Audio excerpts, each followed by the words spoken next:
కొత్త చిక్కులు తెచ్చిపెట్టింది. పోలవరం చక్కగా పూర్తవుతుంది, కానీ రాష్ట్రానికి పెత్తనం, రాష్ట్రానికి ఆ నిధులు అందుబాటులో లేకుండా చేస్తోంది మోడీ సర్కార్. ఎలా అంటే ఇదివరకటి రోజుల్లో రాష్ట్ర ప్రభుత్వం ఏది బడ్జెట్ శాంక్షన్ చేసేసింది కాబట్టి దానికి అనుగుణంగా రాష్ట్ర ప్రభుత్వం అమౌంట్ ఖర్చు పెట్టేసేది. ఇదిగో నేను 2000 కోట్లు కట్టాను, నేను 3000 కోట్లు కట్టానని చెప్పి వాళ్ళకి బిల్లులు పంపించేది. ఆ బిల్లులు రీఎంబర్స్ చేసేవాళ్ళు. ఒకసారి గుర్తుకు తెచ్చుకుంటే మేము ఎంత ఖర్చు పెట్టాం అంత ఖర్చు పెట్టామని నేను ఆ రోజుల్లో కూడా ప్రస్తావించాను. అసలు ఎందుకు ఖర్చు పెట్టాలి మీరు అంటే వీళ్ళు ఏం చెప్పారంటే రీఎంబర్స్ అన్ని ముందు మనం ఖర్చు పెడతాం, తర్వాత వాళ్ళు ఇస్తారు అన్నటువంటి. అందులో ఏం చేశారు, కొన్ని ముంబై చేసేసారు. ఎట్లాగా, లైక్ పట్టిసీమ కట్టి ఈ బిల్లులు అందులో వేసేసారు పోలవరం బిల్లుల్లో. అదేమంటే పట్టిసీమ నీళ్ళే కదా, ఆ కాలంలో నుంచినే కదా వాడుతుందన్నారు. అది మాకేం సంబంధం, నువ్వు ప్రత్యేక ప్రాజెక్టు కదా, మేము ఇవ్వం పొమ్మన మంది అప్పుడు ఉన్నటువంటి బీజేపీ ప్రభుత్వం. అప్పుడు వీళ్ళు కలిసినే ఉన్నారు. అదే సందర్భంలో అప్పుడు ఇంకోటి ఏం చేశారు, అనేక మందిని బస్సుల్లో తీసుకెళ్లి పోలవరం కడతంది చూపెట్టడం అనేసి వాళ్ళందరికీ భోజనాలు, బస్సు, అక్కడ ఉండటానికి ఏర్పాట్లు ఇవన్నీ చేయడం జరిగింది. వాటికి సంబంధించిన బిల్లులు కూడా అందులో వేసేసారు. పోలవరం నిర్మాణానికి బిల్లులు ఇస్తున్నాం కానీ ఈ సందర్శనల బిల్లులు మాకేం సంబంధం అని వాళ్ళు ఇవ్వలేదు.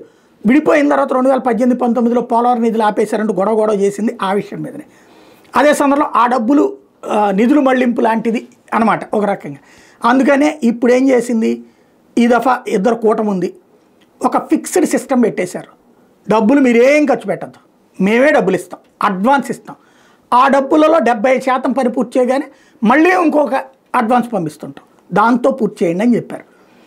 దీంట్లో ఏం చేసింది బాబు గవర్నమెంటు, వచ్చిన డబ్బుల్ని సీఎంఆర్ఎఫ్ నుంచి వీళ్ళ దాని నుంచి పే చేసింది, వీళ్ళ అకౌంట్లో నుంచి పే చేసింది. దానికి కాను పోలవరం సెకండ్ నిధి ఆపేశారు. 2700 కోట్ల రూపాయలు అడ్వాన్స్ నిధులు ఇచ్చేటటువంటి అంశంలో కేంద్ర ఆర్థిక శాఖ దగ్గర పెండింగ్లో ఉంటే మొదటిసారి 2348 కోట్లు ఇచ్చారు. వాటిని సింగిల్ నోడల్ ఏజెన్సీ విధానంలో చెల్లించాల్సి ఉంటే కేంద్రం ఇచ్చిన అడ్వాన్స్ మొత్తాన్ని సింగిల్ నోడల్ ఖాతాలో జమ చేయాలి, అంటే ఓ బ్యాంక్ అకౌంట్లో వేయాలి. ఆ ఖాతాను PFMSతో అనుసంధానం చేయాలి, అంటే ప్రధానమంత్రి విభాగం నుంచి వెళ్ళేటటువంటి దాంట్లో నుంచి దాంట్లో కలపాలి, దాని నుంచి ఇవ్వాలి. వాటిని పోలవరం ప్రాజెక్ట్ అథారిటీ పరిశీలించి తనిఖీ చేసి ఓకే చేయాలి. ఆ ఓకే చేసిన పత్రాన్ని కేంద్ర జలశక్తి శాఖ పంపాలి. దాంతోపాటుగా సంబంధిత ప్రత్యేక ప్రధాన కార్యదర్శి దాని మీద ఒక నోట్ ఇస్తారు. అది కలిపి అది ఖర్చు చేసినట్టుగా ఓ ప్రొఫార్మా GFR అనే సిస్టంలో పెట్టి 12Cలో సంతకం కూడా చేయాలి సదరు అధికారి. ఆ రెండు కలిపి కేంద్ర జలశక్తికి పంపిస్తే ఆ 75% సద్వినియోగం అయిందన్నాక నెక్స్ట్ బడ్జెట్ పంపిస్తుంది. అట్లా 2348 కోట్లు ఖర్చు పెట్టినట్టు లెక్క చూపెట్టి 2700 కోట్లు అడిగారు. అయితే ఇక్కడే వీళ్ళు జిమ్మిక్కి ఏం చేశారు, 75% ఖర్చు పెట్టాలన్నప్పుడు ఈ 2348 కోట్లు 18 కోట్లని రాష్ట్ర ఖజానాకి సంబంధించి CFMS నుంచి కట్టేశారు.